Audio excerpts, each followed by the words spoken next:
So what we're doing here today is wet sanding the body of the 67 Corvette.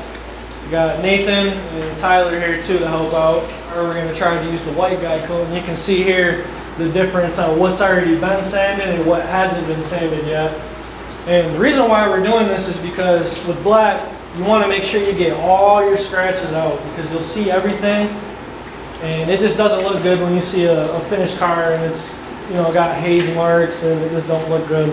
So you can see here in the reflection, right now we're on 1,000 grit.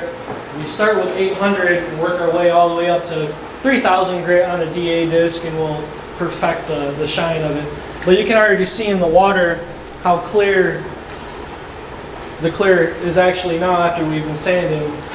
We usually start with hard blocks and we'll work it up with the 800 to level everything. And then we'll usually switch over to a soft block. This is 1,000 grit. Sometimes, depending on what area it is, we'll stick. We'll use like paint sticks or blocks.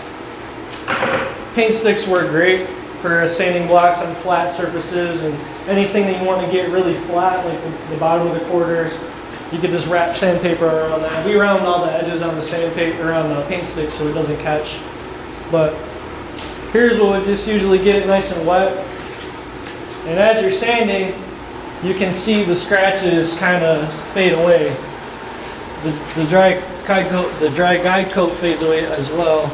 And it'll leave you with like areas that you can see that need to be sanded still, so you can kind of see how it's still a little hazy right there. So this is just this helps us as we sand, makes everything smoother, and when you go to buff, it'll make it go a lot faster because you're not trying to work out a bunch of scratches that you missed. And you can also see a few hard line scratches. Now those hard scratches there are either from 800 that haven't been refined yet, or maybe from a piece of dirt that may have gotten on the panel. So we'll run over that again with the 1,000 to make sure there aren't any hard line scratches that are that deep, because those won't come out when it's time to buff with the ease that the rest of the paint job will buff with. So those will be spots that you kind of got to constantly go over. So our goal is to eliminate problem scratches like that as we go, so that we don't have to do it in the end. And you always want to kind of X. So I'll go this way all the way down the panel. I'll reverse myself and come back this way in an X pattern. Always keeping the block flat to the panel.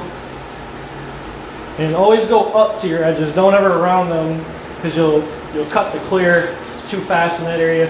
These are usually areas that they get coated, but there's not really a whole lot there, so you don't really want to round it too much, because when you go to wheel and buff, then you're losing product there. So we kind of just come up to it, and then on the final sand, like the 3,000, I'll kind of lightly run around them, just so as we're wheeling, they wheel out nice. But for the most part, this is what we do to anything we paint. We start from 800 and we work our way all the way up, and that's how you get a really nice showpiece. It's all going to be looking nice and spiffy. Yeah. Perfect. That's a wrap.